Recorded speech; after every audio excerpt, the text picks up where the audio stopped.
फिर बंदर से इंसान। गुरुजी, आपको क्यों लगता है कि हम लोग बंदरों से नहीं हुए हैं प्रजाति हमारी? अच्छा, आपको क्यों लगता है? आपको गुरुजी? इसलिए लगता है बेटा क्योंकि हमारे पुराणों में लिखा हुआ है कि हम ऋषियों की संतान हैं। गुरुजी, साइंस कहता है कि हम लोग होमोडाइन्स प्रजाति हैं। जब हमको इवोल्यूशन चाहिए, हम लोग को जब स्ट्रक्चर चेंज चाहिए हमारी बॉडी में, जब हम लोग को अपने हिसाब से चाहिए, जब हम लोग को चेंजेस चाहिए, तो बंदर जो जो बंदर आजकल बंदर बन के रह गए और हम लोग इंसान बन गए। पहले होमोडाइन्स प्रजाति थे जो कि है ना गुरुजी बहुत ज़्यादा संख्या में हो चुके थे। तो कई लोग है ना ज़मीन पे उतर आए और कई लोग अभी तक जो थे फॉरेस्ट में थे, जंगलों में। तो उन लोग को कोई भी ज़रूरत नहीं थी चेंजेस की, क्योंकि उनको अच्छे से खाना पीना मिल रहा था।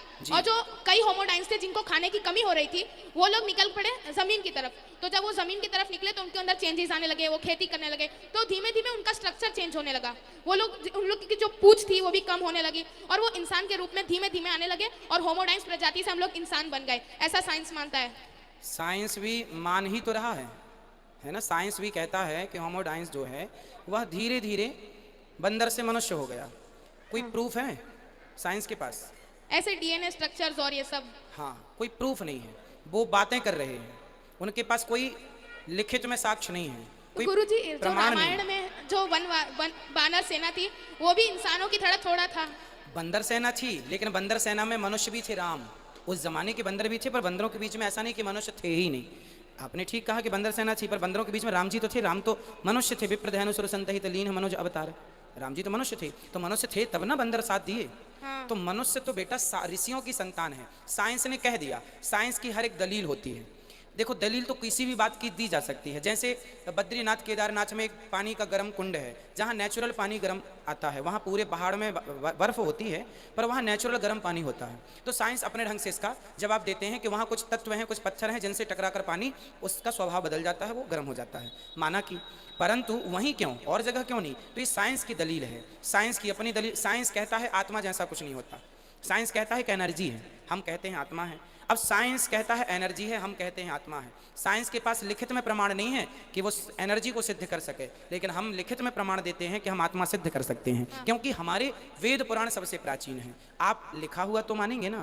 तो लिखा ही सत्य मानना। कहने को तो डार्विन ने कह दिया कि हम बंदर की संतान हैं, तो कह देने से क्या है? आप कह दीजिए कुछ भी। अच्छा बताइए, साइंस भी, साइंटिस्ट जो, एक साइंटिस्ट जो शोध करता है, उससे बड़ा साइंटिस्ट आकर के उसके सिद्धांत को नकार देता है। ऐसा होता, बहुत सारी थ्योरी ऐसी हैं, बहुत सारी थ्योरी ऐसी हैं जिसको एक बड़े वैज्ञानिक ने नकार दिया, नहीं जी ये तुम गलत कह रहे हो।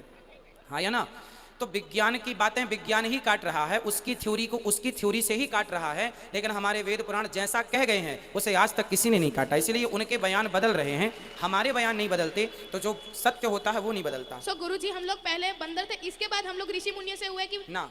हम नेचुरल प्रकृति सबसे पहले हमारे यहाँ उस दिन का प्रमाण है जिस दिन से सृष्टि स्टार्ट हुई, सृष्टि का स्ट्रक्चर तैयार हुआ। सबसे पहले भगवान नारायण की नाभि से कमल उत्पन्न हुआ, फिर ब्रह्मा जी प्रकट हुए, ब्रह्मा जी से मनु और शत्रुपा हुए। मनु की संतान है हम, इसलिए हमें मनुष्य कहते हैं। मनु की 3 बेटियां आकुति, देवहूति, प्रसूति हुई, प्रियव्रत, उत्तानपाद। फिर इनके विवाह होते चले गए ब्रह्मा जी के अन्य पुत्रों से, और वो संतान उनकी, अब जैसे करदम जी की संतान हुई, उनकी बेटियां हुई 9।